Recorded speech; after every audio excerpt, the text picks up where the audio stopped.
Thank you, Mr. President. Mr. President, I'd like to spend a little time this afternoon talking about something I continue to hear about in Wyoming. Heard about it a lot over the past week. Heard about it last night in Sundance, Wyoming, and it's the Endangered Species Act.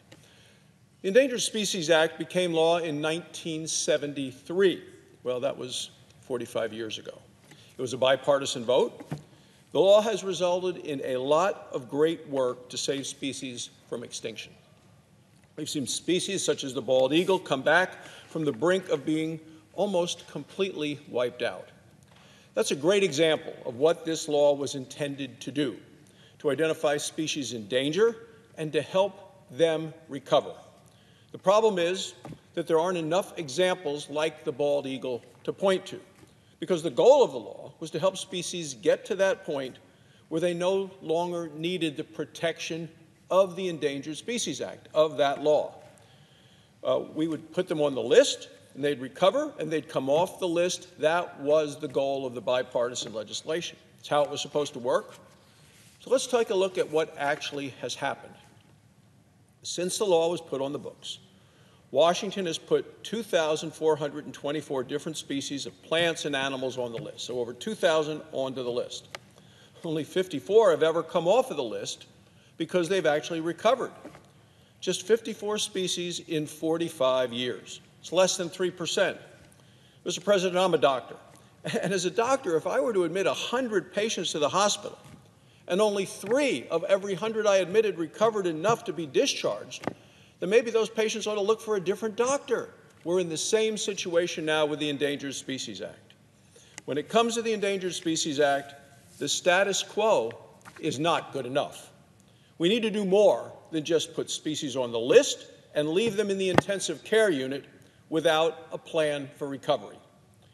We need to see them actually recover. That's the whole point. The Endangered Species Act has not been substantially amended or updated in 30 years. That's a long time for a law to stay on the books without actually trying to improve it, and improvement is necessary. Americans across the country are telling us it's time. The Endangered Species Act needs to be modernized, and as a former governor of Wyoming, Dave Friedenthal, who came back to testify in front of the Environment and Public Works Committee, said there is just too much sand in the gears. Well, maybe the problem with the Endangered Species Act doesn't seem so clear to bureaucrats in Washington, D.C., but when you go out west to places like my home state of Wyoming, the problems are obvious. So we see how the law is failing to help species. We see it every day in Wyoming, and it comes up continually in my discussions with folks at home. We see how it's failing the communities that suffer under the law's ineffective and burdensome red tape. That's why states in the West are tackling this issue when Washington, D.C. has done so very little over the last decades.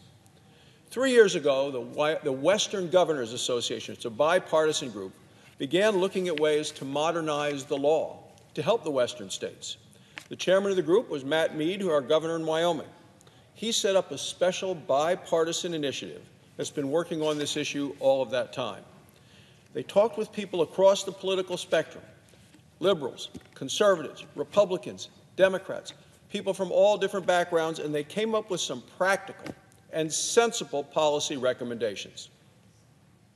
Last month, I released a discussion draft of legislation based on these principles from the Western Governors Association and the policies that they're promoting and recommending to help all of the states of the West.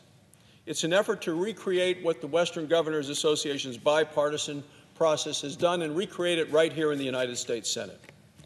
Now, I received a supportive letter from the group that was signed by its Republican chairman and its Democrat vice chairman, Governor Dugard of South Dakota, Governor Ige of Hawaii, both supporting our initiative. I think it shows that we're on the right path. We also based this discussion draft on input from 2 hearings that I chaired in the Committee on the Environment and Public Works. We heard from a diverse and a bipartisan group of witnesses. We heard from, as I said, Governor Friedenthal, the former Democrat governor of Wyoming, and from the Fish and Wildlife directors from across the country. Most of them said that the principles set forth by the Western Governors Association were a good starting point for modernizing the Endangered Species Act. One important step that we take in this draft legislation is to elevate the role that states actually play in implementing the law. We make them full partners with Washington, D.C., and it's necessary, and the time is right. Because when the law was written, states didn't have the conservation capacity that they have today. States over the last 45 years have dramatically expanded their expertise and their abilities to manage species. They've done a remarkable job over the past 45 years.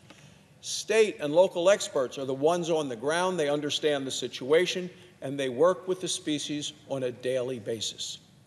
They know the needs of these species, the unique challenges they face, the habitats, the threats to the species.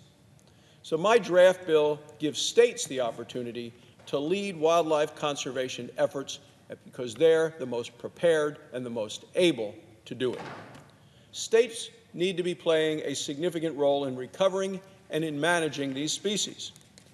Now, there are about 11,000 people working for the U.S. Fish and Wildlife Service and the National Marine Fisheries Service combined, 11,000 individuals.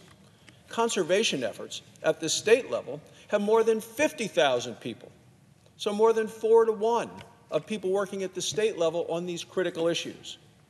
So there are more than 11,000 wildlife biologists, 10,000 wildlife law enforcement officers at the state level. States are now spending close to $6 billion a year collectively on conservation efforts. It's clear the American conservation power is in the states, not in Washington, D.C. It's where the action is, it's where the money is, it's where the intelligence is, the training is, the knowledge is. It's where people want to be working. These state agencies are in the field every day working to protect wildlife. Another thing this draft legislation does is to establish recovery teams for the species that are listed on the endangered species list. The goal is to develop and implement specific recovery plans for each species. The idea is to make the law more transparent, so specific recovery goals are clear to everyone. It provides more of a regulatory certainty that communities across this country need. We also have to make sure that the species that are most in need get the resources first. Again, it isn't some idea that someone came up with behind closed doors in Washington, D.C. No, not at all. This whole effort is based on feedback from the states and from the 19 states and 3 U.S. territories that are part of the Western Governors Association. Wyoming Governor Matt Mead testified at a recent hearing that my bill is in line with what the states are looking for. He said it represents a reasonable way, he said, to start a national dialogue on this subject, just like the Western governors did. That's why 130 organizations have already written to express their support for this effort.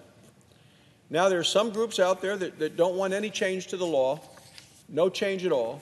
They just want to keep adding to the list, letting the list grow, and they don't seem to care if the species ever recover enough to come off of the list, which was the goal of the original legislation. I think that approach for all of us, Mr. President, is not good enough. I want to find a bipartisan path to modernize the Endangered Species Act. Let's follow the lead of these Western governors. Let's have that same bipartisan discussion in the United States Senate. The Endangered Species Act is an important law, and yes, it can be improved. We need more examples like we have with the bald eagle.